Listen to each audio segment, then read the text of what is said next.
قرآن وہ واحد کتاب ہے جس کے ٹائٹل پہ رائٹر کا نام بولو نہیں ہے، اس لیے کہ اس کا رائٹر کون ہے، اور رائٹر بھی نہیں ہے اللہ متکلم ہے، اللہ نے یہ لکھی نہیں ہے، اللہ نے کلام کیا، یہ اور عزت دے دی اللہ نے، اس کو کلام کیا، جبریل سے کلام کیا اور جبریل کے ذریعے اپنا کلام نبی کے قلب پہ نازل کیا۔ ایسا اللہ جب کلام کرتا تھا نا ہمارے نبی صلی اللہ علیہ وسلم کے قلب پہ، اس کلام کو جو اللہ کی ذات سے نکلا ہوا کلام، اس کو جب ہمارے نبی کے دل پہ نازل کرتا تھا، آپ صلی اللہ علیہ وسلم کو شدید سردی میں سخت ترین پسینہ آتا تھا۔ آج جو ہم نے آیت پڑھی ہے نا کہ کلوا واشربوا حتی یتبین لکم الخیط الابیض من الخیط الاسود من الفجر، پہلے یہ آیت نازل ہوئی کہ تم صبح سحری کے وقت تک کھا سکتے ہو جب تک سفید دھاگا کالے دھاگے سے جدا نہ ہو جائے۔ اصل میں اللہ تعالیٰ یہ بتا رہے تھے کہ اتنی روشنی ہو جائے کہ سفید اور کالے دھاگے میں فرق تمہیں نظر آنا شروع ہو جائے۔ یہ جب ہوتا ہے جب مشرق کی طرف سورج کی روشنی ایسے لمبائی میں پھیلنا شروع ہوتی ہے۔ اب صحابی کی سمجھ میں ہی نہیں آیا، وہ سمجھے کہ اس آیت کا یہی مطلب ہے کہ کالا دھاگا اور سفید دھاگا، حالانکہ یہ کنایا تھا کہ صبح صادق ہو جائے۔ تو وہ صحابی جو تھے نا وہ یہ لے کے بیٹھ گئے اور دھاگوں میں فرق کرنے لگے۔ تو جب فرق کرنے لگے تو پریشان ہوئے، نبی صلی اللہ علیہ وسلم کے پاس آئے کہ اللہ کے کلام کا مطلب کیا ہے۔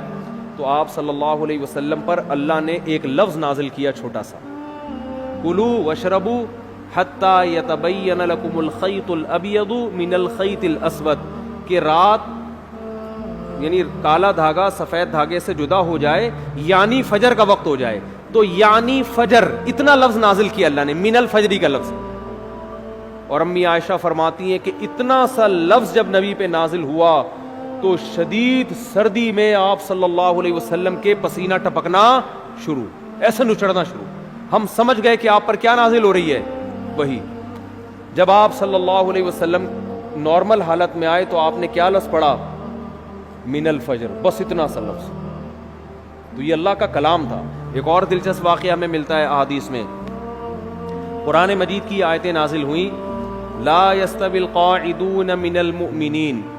جو مومنین میں پیچھے بیٹھنے والے لوگ ہیں وہ ان کے برابر نہیں ہو رہے جو میدان جہاد میں بولو لڑتے ہیں۔ پیچھے بیٹھنے والے آگے میدان جہاد میں لڑنے والوں کے برابر،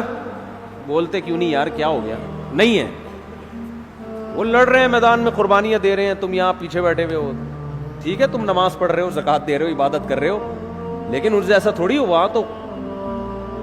ہاتھ ضائع ہونے کا خطرہ، آنکھیں ضائع ہونے کا خطرہ، شہادت کا خطرہ،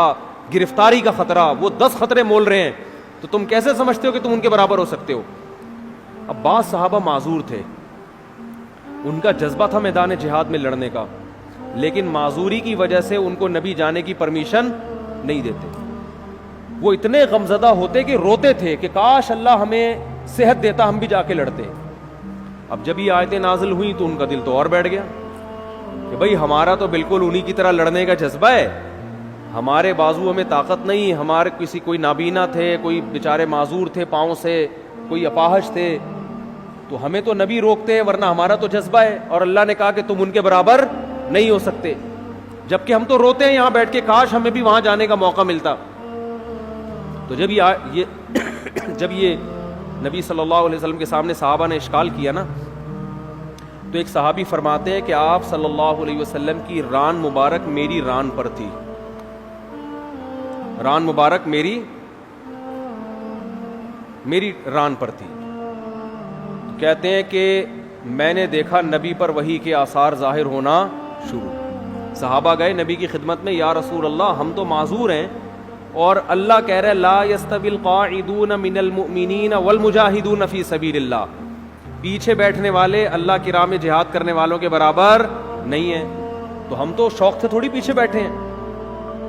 تو صحابی کہتے ہیں کہ نبی صلی اللہ علیہ وسلم کی ران مبارک کو میں نے دیکھا، اتنی وزنی ہو گئی کہ مجھے لگا کہ میری ٹانگ چٹخ کے پچک جائے گی، ہڈی ٹوٹ جائے گی اس کی، اتنی بھاری ران ہو گئی آپ صلی اللہ علیہ وسلم کی، اور آپ پر ایسے کپکپی کے آثار، تھوڑی دیر میں آپ صلی اللہ علیہ وسلم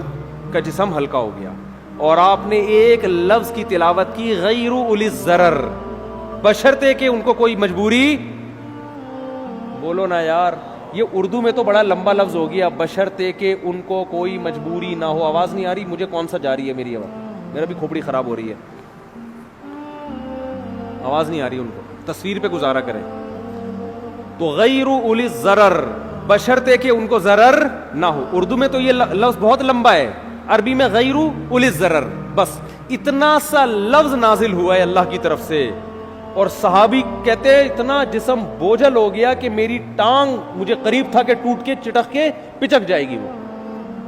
اور ایسے آپ صلی اللہ علیہ وسلم کے پسینہ نچڑنے لگا جہاں پہ۔ میں یہ سوچتا تھا کہ جب اللہ نے یہ نازل کرنا ہی تھا ہے بھائی، کہ جو پیچھے بیٹھنے والے لوگ ہیں وہ آگے جانے والوں کے برابر نہیں ہے، بشرطے کہ ان کو کوئی معذوری نہ ہو، تو پہلے ہی نازل کر دیتا۔ کیا ہو گیا بھائی، کیا ہو گیا یار، تاکہ صحابہ کو اشکال ہی نہ ہوتا۔ صحابی نے آ کے اشکال کیا کہ ہم تو عذر سے بیٹھے ہوئے ہیں، تو ہم بھی ان کے برابر نہیں ہیں جو آگے لڑ رہے ہیں۔ پھر اشکال کیا، پھر اللہ نے کیا دیا؟ جواب دیا۔ تو اس کی ضرورت کیا تھی؟ اللہ کو تو پتا تھا کہ ان کے دل میں اشکال پیدا ہوگا، تو اللہ اشکال کرنے سے پہلے ہی پوری آیت نازل کر دیتے نا، پہلے آدھی نازل کی، پھر اس میں ایک جوڑ دیا، ایک اس میں جو ہے نا گویا کہ ایک پیوند لگایا گیا ہے۔ اصل میں یہ حکمت تھی قرآن کی حقانیت، قرآن کی حقانیت، کہ نبی اپنی طرف سے ایک لفظ کا بھی اس میں اضافہ نہیں کر سکتے، ورنہ نبی اس کی تشریح کر دیتے نا، کہ بھائی تم جو میرے پاس آئے ہو اور یہ پوچھ رہے ہو کہ پیچھے بیٹھنے والے آگے بیٹھنے والوں کے برابر نہیں ہیں، تو میں نے اللہ سے پوچھا، اللہ نے مجھے بتا دیا ہے، میرا وہی تو ویسے بھی آتی تھی نا جس کو حدیث کہا جاتا ہے، یہ بھی تو اللہ سے پوچھ کے ہی باتیں کرتے تھے آپ صلی اللہ علیہ وسلم۔ تو میں نے اللہ سے پوچھا، اللہ نے بتایا کہ اس میں خود بخود یہ شرط لگی ہوئی ہے کہ بشرطے کہ کوئی عذر نہ ہو، یہ بتا دیتے، لیکن نہیں، اللہ نے یہ ثابت کرنا تھا کہ اس میں نبی اپنی طرف سے کوئی ایڈیشن بولو نہیں کر سکتے، اور صحابہ کو یہ بھی دکھانا تھا کہ یہ نبی کے اپنے الفاظ نہیں ہیں، یہ آسمان سے نازل ہوئے ہیں، اپنے الفاظ میں انسان کی یہ کیفیت نہیں ہوتی، یہ واقعی من جانب اللہ الفاظ نازل ہو رہے ہیں کہ ایک لفظ نے اتنا بوجھل بنا دیا کہ آج تم نے اپنی آنکھوں سے دیکھ لیا کہ تمہاری ٹانگ ٹوٹ کے ہلاک ہونے والی تھی۔ اس کا مطلب یہ ایک لفظ کا بوجھ ہے جو اللہ کی ذات سے نکلا اور پیغمبر کے قلب پہ نازل ہوا، تاکہ صحابہ کو اور اطمینان ہو جائے کہ یہ ان کا کلام نہیں ہے، اپنے کلام کے وقت یہ کیفیت تھوڑی ہوتی ہے انسان کی۔ تو ایسا اللہ نے حفاظت کا وعدہ کیا، اور